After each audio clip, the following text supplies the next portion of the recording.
WPLV24, the wireless cowboy.tv, and the wirelessrevolution.com. I want to thank you once again for joining us on another live broadcast of my digital marketing video blog for the music industry.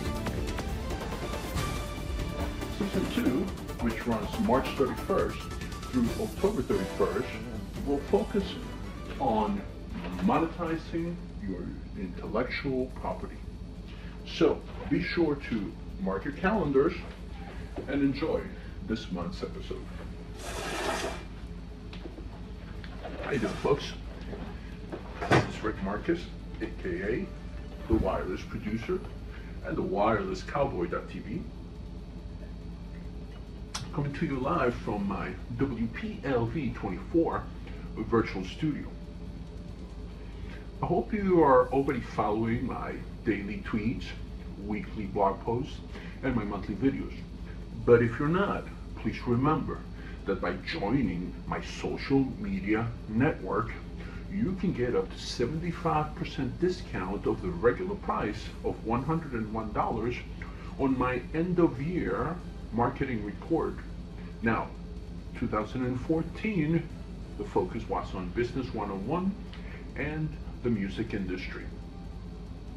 It encompasses more than 365 daily tweets, 33 weekly blog posts, 12 monthly videos, and of course, you can purchase it today at maccloud.com, my website at thewirelesscowboy.tv, or on my social media accounts under the tag WPLV24, Twitter, YouTube, and Ustream. So, this month, we're going to be discussing Season 1, Episode 1, Business Life Cycles. Okay? Now, Business Cycles 101. The number 1, develop a new business or business startup. It pertains to brick and mortar, online, and the enterprise. Now, according to the Bureau of Labor Statistics, there are roughly 150 million tax returns in the USA every year, of which 20 million are small business owners and 10 million medium to large enterprises. So, whether you're a business owner now, looking to start your own, or working for one of these employers, it's important that you understand the following business goals and cycles as you move forward with your career. You know, these are relevant to anyone. So, if you're a business owner, or if you're trying to launch your own business startup, or if you're just trying to advance your career. Now, the Small Business Administration states that starting your own business is around $30,000. But most home-based businesses can start for a quarter of that. I'm talking about consultants, freelancers, and online entrepreneurs that operate the sole proprietorships and LLCs account for almost 2/3 of all economic activity in the United States. And of course, there's companies out there. So let's take a look at startup financing first. Self, family, and friends. They're an entrepreneur's first option after the banks turn them down.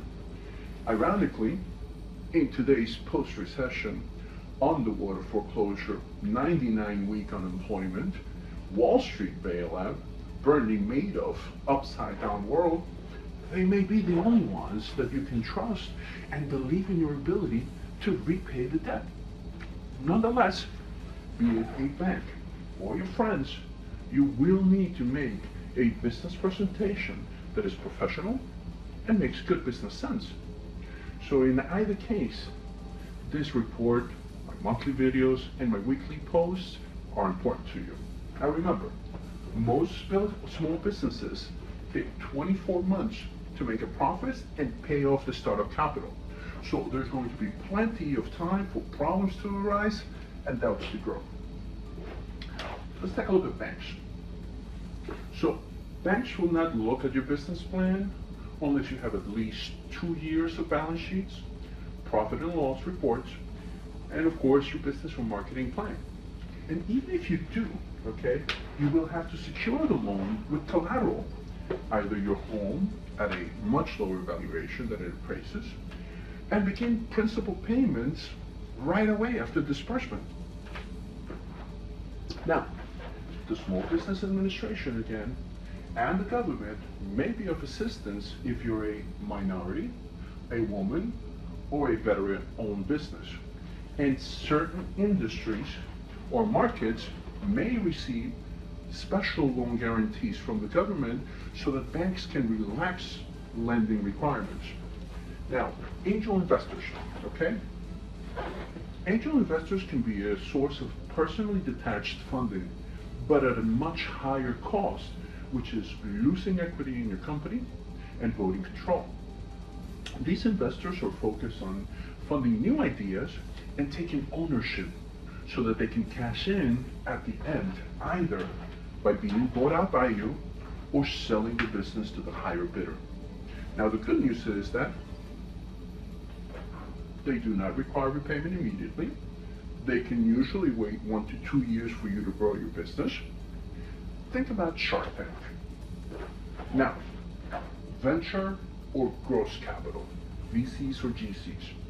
Now, VCs or GC firms like Sequoia and KPCB will be the toughest funding to acquire, as they disperse in rounds rather than in lump sums. They focus on larger business ventures, and there are more than 1,000 firms in the United States with various verticals as their focus. They all have various degrees of success, so feel free to educate yourself on this. Now, the VCs recoup their capital investment 75 to 80% of the time, okay? They charge interest rates between 5 to 20%, and they require median valuations of around 25 million in order for them to invest. So you have to make a pitch to them, just like in Shark Tank. Now, the majority of VC firms are located in California, New York, and Texas. So as we move into the third phase, which is introducing a new product, funding a new product or service will be much easier than starting your own company. However, depending on your existing profit margins, you may not have enough cash to go at it alone. So you'll need to tap into your equity and debt. Now the same ratios of equity to debt at this stage, with high equity and low debt financing being a much easier way to finance and acquire lending than the inverse, the government and private equity will go ahead and offer, those options. So debt financing on the one side, equity financing on the other side, same as we talked about in a second. Private equity, government, same as we mentioned before. But now we're going to go ahead and add crowdfunding. So on the crowdfunding side, as I mentioned, we have a New York company, Kickstarter.com, out of Brooklyn. They offer consumer gadgets. They have 54,000 projects, 900 million raised, 5.4 million pledges, and a 5% fee, with 44% of those projects were funded in 2013. Indiegogo.com out of Canada focuses on arts and products. 44,000 projects, 200 million raised, 4 to 9% fees, with 34% of those 34,000 funding. Lendingclub.com out of California. They have personal loans up to $300,000, $3 billion raised, 16% APR. Ouch. Okay, but it's a lending club. They have fees, credit fees, and tax preparation fees. So many large and small companies are using crowdfunding for product development as well as new business ventures. Now, it is really the most exciting group to enter the field and promises to help entrepreneurs like you and I to bring products to market at record speeds with little to no risk or long-term financing cycles by selling the cycle to consumers before it's actually manufactured.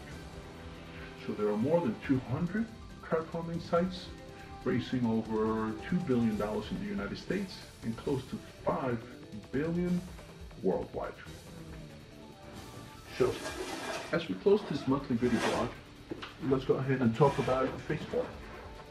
And that would be maturity and decline, what I'd like to call aging gracefully. Again, it applies to brick and mortar, enterprise. So as a business matures, the natural tendency is to sit back and relax, watch the profits roll in. However, perhaps making as few adjustments as possible, right? Nice and easy. Well, guess what? If you're just trying to keep the momentum going, you're missing the mark. That's the most dangerous and difficult time in the life cycle of a business, as new competitors with lower overhead or more experience might be able to innovate much faster and easier than you. So, the funding options on this stage will require that you make a solid presentation with high valuations as the bait on the hook, and of course that you are prepared, okay, to lose 10 to 50% of your company's equity to the venture capitalists that you seek. If this is too much cost for you, then you must prepare for this contingency earlier on by saving for that rainy day that will eventually come. Now, the fate of your company is in your hands, and only you and your executive team can determine which is the best course of action at this crucial point. Depending on your continued enthusiasm for your industry, your company, your employees, your products, your supply chain, and your customers. It may be time to expand your scope by opening up satellite offices, expanding distribution channels, setting up a franchise program for mergers and acquisitions, going public in the stock market, right? Whichever which way you want to grow. But if you're successful in your business, you're going to have to mature. You're going to have to grow, innovate, and you're going to have to prepare for competition. You can choose to sit back and relax, or you can choose innovation as part of your business process. I propose that the latter is, better than the former. Now, any one of these actions will require additional resources, financing, process, human capital that you may not possess. So if you decide to have an IPO and you want to underwrite that, that's an expensive endeavor that many companies dread. But access to an unlimited supply chain of working capital with no strings attached can be a very tempting proposition. Now, only you can select the best course of action for your enterprise, and any and all sources of funding should be considered when choosing to age gracefully into obscurity. A lot of companies do shut down and start fresh with a different business widget. There's nothing wrong with that. Buy low and sell high. It's the American system. However, if you're in it for the long haul, okay, then rejuvenating your process, your people, your products, okay, before it's too late, it's really what this section is all about. Now, regardless of the path that you choose, this is the time to stand up and take a hard look, okay, at your business. Any investor would want to look at your books anyway, from angel investors to private equity to venture capitalists and growth capitalists, right? Local, regional, friends and family banks, right? Most financial officers, accountants, or CPAs can help you set up tons of paperwork that are necessary for raising funds in the public market, right? But since it is a public market and an investment market like Morgan Stanley or Credit Suisse, will be required to register your IPO with the SEC in order for them and the government to have oversight over the public interest. Now these, right, the underwriters buy your equity for a set amount and sell it to the general public. They're a necessary middleman when dealing with the public and investors. Now, in reality, going public does require a lot of expertise, a large team with money to pay the underwriting costs. So this is not for everybody, especially considering that there are many other working capital options, as I mentioned before. Now remember the old proverb: to whom much is given, of them much will be required, and to whom much was entrusted, even more will be asked.